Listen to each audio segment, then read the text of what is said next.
O presidente Jair Bolsonaro anunciou nesta terça-feira, durante o discurso ao público presente na manifestação realizada em Brasília pela manhã, que fará uma reunião com os membros do Conselho da República, órgão superior de assessoramento do presidente da República. A declaração foi: amanhã estarei no Conselho da República, juntamente com os ministros, juntamente com o presidente da Câmara, do Senado e do STF, com essa fotografia de vocês. Vou mostrar para onde todos nós devemos ir. Entre as competências do Conselho da República estão deliberações sobre temas como intervenção federal, estado de defesa, estado de sítio e questões relevantes para a estabilidade das instituições democráticas. Temos 2 minutos, Zé. Queremos ouvi-lo. Pois é um conselho muito importante. Quando o presidente disse aqui, primeiro no discurso da manhã aqui, depois confirmando em São Paulo, esse amanhã, a gente não sabe se ele diz amanhã no sentido de no futuro, né? Ou se amanhã mesmo. O que há de certo aqui é que o discurso do presidente falando em reunião do Conselho acabou provocando debates políticos. O líder me disse aqui que vai reunir o partido para discutir essa nova situação. Todos já estão considerando que o presidente vai fazer uma ruptura constitucional e colocar na mesa exigências. Não é golpe, é uma exigência, né? Um tipo de intervenção que exige que, o termo que eu ouvi de assessores do presidente, trocar peças, né? É preciso recolocar as coisas nos lugares e aí a vida continua. A última reunião do Conselho foi em 2018, no governo Michel Temer, que houve ali a decisão de fazer uma intervenção federal no Rio de Janeiro.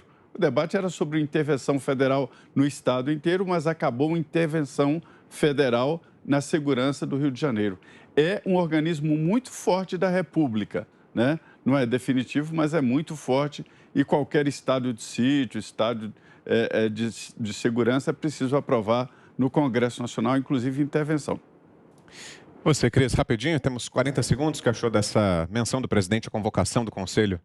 Então, eu ouvi isso em Brasília cedo, né, quando ele estava em Brasília, e fiquei me perguntando também, porque eu não tinha ouvido falar disso. Eu também estou que nem o Zé aí, várias coberturas de muitas manifestações, de muitos governos.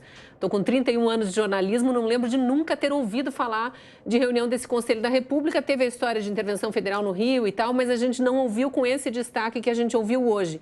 Agora, o que me chamou a atenção é que já no começo da tarde, tanto o presidente da Câmara quanto do Senado anunciaram que desconheciam essa convocação para a reunião. Então, ou não tinham sido informados ainda, ou já estavam querendo dar uma resposta precipitada de que provavelmente não concordam com essa reunião. Vamos ver o que amanhã vai acontecer, né? É isso. E a gente já está quase voltando aqui de um intervalo que fizemos também no rádio. A gente vai seguir repercutindo essa fala, então, do presidente Jair Bolsonaro hoje em Brasília. Agora sim, já formadas aqui mais uma vez as redes Jovem Pan News e Jovem Pan FM, seguimos juntos aqui nessa cobertura especial em Os Pingos nos Is, mostrando para você tudo o que aconteceu nesse 7 de setembro pelo país e durante o intervalo, com quem nos acompanhava aqui pela internet, repercutimos a fala do presidente hoje cedo em Brasília, que falou na possibilidade de convocação do Conselho da República. Queremos ouvi-lo sobre isso. Guilherme Fiuza. Olha, Vitor, eu fico à vontade para falar porque a minha observação, a minha tentativa de contribuição sempre é pelo entendimento, sempre é pelo entendimento. Eu sei, por ler história, por observar a história, quanto custa para todos, não adianta, os vitoriosos também sofrem muito com os grandes conflitos, com as conflagrações sociais e com as quebras de ordem democrática, né? Agora, o que nós estamos assistindo? Nós estamos assistindo dois dos poderes da República, o Poder Judiciário, na sua mais alta corte, e o Parlamento, né, principalmente na pessoa do presidente do Congresso Nacional, atuando ostensivamente contra o outro poder, contra o governo federal e criando uma história, né, junto, com os propagadores aí de imprensa, criando uma história de que mora no Palácio do Planalto o golpe de Estado. Uma história falsa, que todos já viram que é falsa.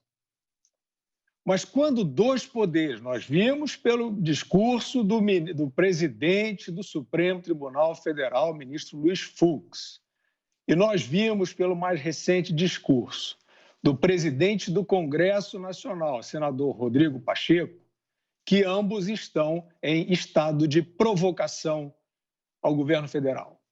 Ambos estão com uma retórica exaustivamente repetida por meios de comunicação de que mora no Palácio do Planalto uma tentativa de retrocesso, palavra usada pelo ministro Fux, né?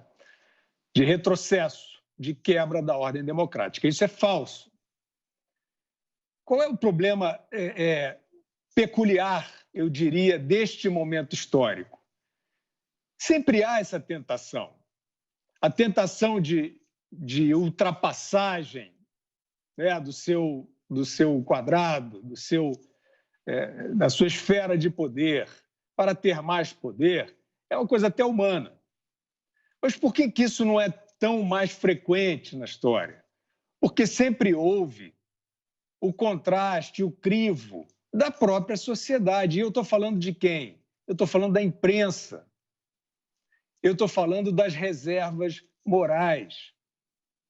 Eu estou falando da institucionalidade, das entidades de classe representativas. Então, estas tentações de criar um clima para solapar outros poderes, elas sempre, na maioria das vezes, sempre não, mas na maioria das vezes elas morreram no nascedouro, porque havia a grita, porque havia a resistência alto lá. Estão tentando criar um clima para ferir a democracia. Isso acabou. Isso, lastimavelmente, eu devo constatar que acabou. E vocês não tenham dúvidas, uma demonstração exuberante de democracia como a de hoje. Exuberante. Eu volto a dizer, isso aqui não tem nada a ver com político A, B ou C, com governo A, B ou C. É a sociedade vendo isso que eu acabei de descrever. Poderes tentando ultrapassar o seu quadrado. E sabe o que quer dizer poderes tentando ultrapassar o seu quadrado? É mandar na sua vida. É criar uma estrutura artificial de poder. E a gente vai falar ao longo do programa como isso já chegou na ponta. Já chegou na sociedade. Então, a sociedade vê, a sociedade percebe. Ela sabe que a integridade da sua vida em democracia está ameaçada. Ela se manifesta. E o que acontece? A classe política está acreditando em algumas coisas artificiais. Falávamos assim, não, o político vai ficar com medo de perder a eleição. Porém, a eleição está sob suspeita. Essa questão de fraude, que, de novo, esse consórcio conspiratório aí tenta trazer como terraplanismo, teoria da conspiração, isso é real.